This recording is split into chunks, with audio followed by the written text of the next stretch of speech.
부산 교도소에 도착했을 때 느낀 것이었지만 부산 교도관들이 안상민을 대하는 태도는 상당히 부드러웠다. 한 3평 남짓한 방 한켠에는 이른바 뺑기통이라고 불리는 화장실이 있었고 그 반대쪽에는 나무로 만든 옷장이 놓여 있었다. 어느 정도 햇살에 익숙해진 안상민은 철문에 몸을 기대 앉았다. 물론 또 다른 곳으로 이송되겠지만 그는 이 방에서 6개월을 보내야 하는 것이다. 각방 배식 준비. 안상민은 허기를 느꼈다. 하루 종일 아무것도 먹지 못한 셈이었다. 일반 식사가 아닌 뜨거운 열기가 느껴지는 음식이 안상민에게 도착했다. 교도소에서는 구경하기 힘든 하얀 쌀밥과 돼지고기가 듬뿍 들어간 김치찌개가 들어있었다. 안상민은 생각했다. 누굴까? 내게 쌀밥과 이 찌개를 보낸 사람은 혹시 교도소장? 아니면 보안과장? 아니면 내가 들어왔다는 사실을 접한 안토니파 아우들이 보낸 건가? 하지만 안상민의 허기를 그런 의문이 오래 붙잡아두지는 못했다. 식사 후 세면장에서 만난 사방 소지에게 물었다. 저 20세기파 삼룡이 형님이 보냈습니다. 20세기파 삼룡이가 여기 있어? 삼룡이는 부산 20세기파 출신으로 서울에서 안상민의 세력에 도움을 받으면서 안상민을 보면 꼬박꼬박 예의를 갖추던 부산 건달이었다. 나이는 어렸지만 건달로서의 요건을 모두 갖춘 녀석이었다. 삼룡이는 하루에 한 번씩은 쌀밥을 꼭 챙겨준다는 말을 소지를 통해 안상민에게 전달하였다. 안상민은 새삼 건달들 간의 의리를 느끼고 기분이 좋아졌다. 다음날 오전 운동 시간에 운동장에 나선 안상민은 멀찍이 서 웃으며 다가오는 삼룡이를 보았다. 안상민은 삼룡이의 어깨를 두드리며 한참을 이야기를 나누었다. 그들이 대화를 하고 있을 때 주위에서 어슬렁거리던 어깨들이 하나씩 다가와 인사를 했다. 얘네들은 전부 우리 식구들이고 칠성파 식구들입니다. 한마디로 부산 교도소는 저희들이 잡고 있는 거죠. 부산에서 막대한 이권을 놓고 대립하는 칠성파와 20세기파였지만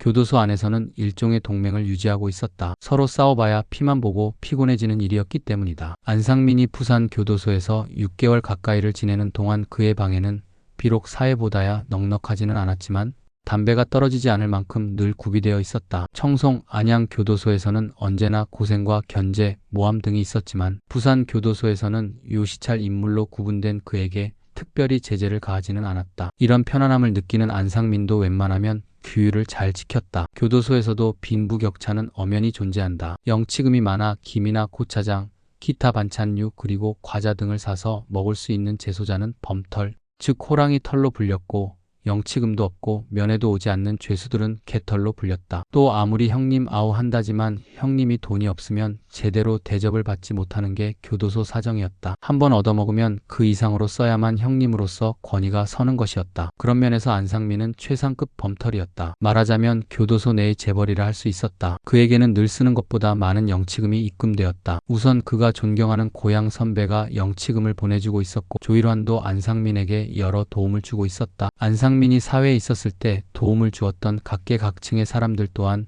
비정기적으로 영치금을 송금해주고 있었다. 그 중에는 진정 마음에서 우러나와서 그러는 사람이 있었는가 하면 나중에 안상민이 출감했을 때 생색을 내며 부담스러운 민원을 요청할 요량으로 미리 수를 쓰는 축도 있었다. 서산에서 큰 부동산 매매를 하는 업자도 안상민에게 거액의 영치금을 넣어주어 안상민이 교도소 내에서 충분히 품위를 유지하고도 남을 만큼의 거액을 보냈다. 그렇게 모인 돈으로 면회 올 사람이 없는 재소자들에게 쓰기도 했고 그를 대접해주는 아우들에게도 가끔 한턱을 냈다. 물론 영치금의 수혜자는 교도관들도 포함되었다. 안상민과 삼룡이의 관계도 무척 좋았다. 삼룡이는 상민에게 그가 해줄 수 있는 모든 편의를 다 제공했다. 물론 교도소 측에서도 안상민에게 각종 편의를 제공했지만 항상 요시찰인 안상민에 대한 감시의 눈을 소홀히 하지는 않았다. 교도소는 겉으로는 아무런 문제가 없어 보였지만 안상민을 따르는 사람들이 늘어나고 있는 점을 신중하게 살피고 있었다. 안상민을 자주 이감시키는 이유가 바로 그 세력 형성이기 때문이었다. 하지만 안상민은 이미 안양에서의 경험 덕분에 아우들을 관리하는 데 매우 주의했다. 눈에 드러나게 아우들을 챙기거나 그들로 하여금 자신을 따라다니게 하면 금방 트집을 잡혀 이송될 것이 분명했기 때문이다. 그래서 안상민은 교도소 쪽에서 볼 때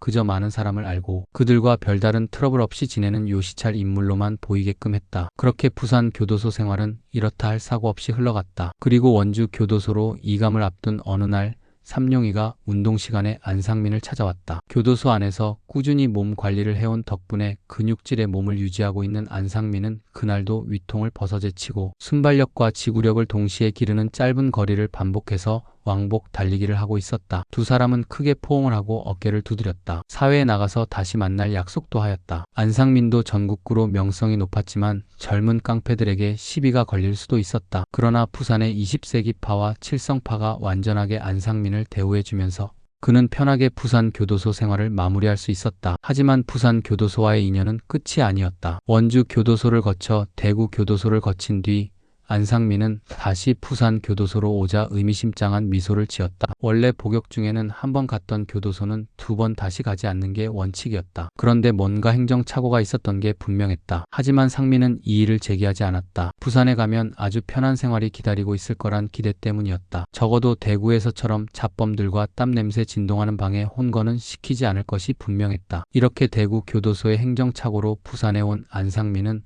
도착부터 비상한 관심을 받았다. 그리고 안상민은 다시 중구금 특별사에 수감되었다. 그러나 특별한 문제를 일으키지는 않았다. 부산 교도소에는 그를 하늘같이 떠받들던 아우들이 이미 출감했거나 다른 곳으로 이송되었기 때문이었다. 그를 따르는 까마득한 후배들이 있었으나 그런 후배들은 안상민이 오히려 멀리했다. 잔챙이들과 어울릴 짬밥이 아니었던 것이다. 안상민은 부산 교도소에 이르러서야 비로소 안정을 찾았다. 조용히 운동을 하거나 책을 읽었다. 조용히 운동을 하거나 혼자 있을 때에는 주로 책을 읽었다. 이럴 적부터 평생 싸움만이 유일한 공부였던 그에게 책은 새로운 길을 열어주고 있었다. 그것은 매주 찾아오는 아내의 사랑이 절대적인 힘으로 작용했다. 안상민이 교도소 생활을 착실하게 하자 교도소 측에서도 그에게 배려를 했다. 안상민의 독방은 항상 활짝 열려 있었다. 물론 보안과장이나 가끔 있는 소장 순시 때만은 형식적으로 잠갔다. 하지만 문이 열려 있다고 안상민이 밖을 자유롭게 나다닌 것은 아니었다. 그는 운동시간 외에는 거의 방 안에서 책을 읽거나 생각에 잠기곤 했다. 이런 생활을 하니 안상민은 요즘 들어 자신이 생각해도 갈팡질팡하고 있었다. 생각의 앞뒤가 맞지 않았다. 그는 건달이면서도 아우들에게는 건달짓을 하지 말라고 하는가 하면 건달이 아닌 삶을 동경하기도 했다. 출감하면 모든 걸 버리고 가정으로 돌아가 커가는 아이들과 오순도순 행복하게 사는 모습을 상상하다가 어떤 때는 다시 조직을 일으켜 전국 제1의 건달이 되고도 싶었다. 또한 안 되는 일이 있으면 자신은 폭력으로 해결할 생각을 하면서 아우들에게는 폭력을 쓰지 못하게 하고 전국구 건달로서 요시찰 인물로서 그에 합당한 대우를 받으려 했던 것이다. 이것은 무엇을 의미하는가? 그것은 아직 건달의 기질이 몸에서 완전히 빠지지 않은 것이다. 안상민은 고민했다. 건달은 그 앞에 아무리 다른 수식어를 붙인다 해도 건달인 것이다. 건달의 낭만은 80년대에 들어서며 끝이 나고 있다고 생각했다. 건달은 조직폭력배라는 이름으로 바뀌었고 그들은 공권력의 대대적인 공격을 받았다. 이제 아무도 건달이라는 말을 쓰지 않는다. 건달만이 건달이라는 말을 쓸 뿐이었다. 슬픈 일이지만 그것이 현실이었다. 건달이 건달로서 살아남기 위해서는 변해야 한다. 칼을 버리고 평범한 사람이 되어 보통의 삶을 살아야 한다. 하지만 그동안 누렸던 어둠의 권력과 그에 따른 반대급부는 아직도 달콤하게 안상민을 유혹하고 있었다. 안상민은 머리를 쥐어뜯으며 괴로워했다. 그는 현재 변하고 있었다. 부산 교도소에서의 편안한 시간들이 안상민을 빠르게 은퇴의 길로 만들고 있었다.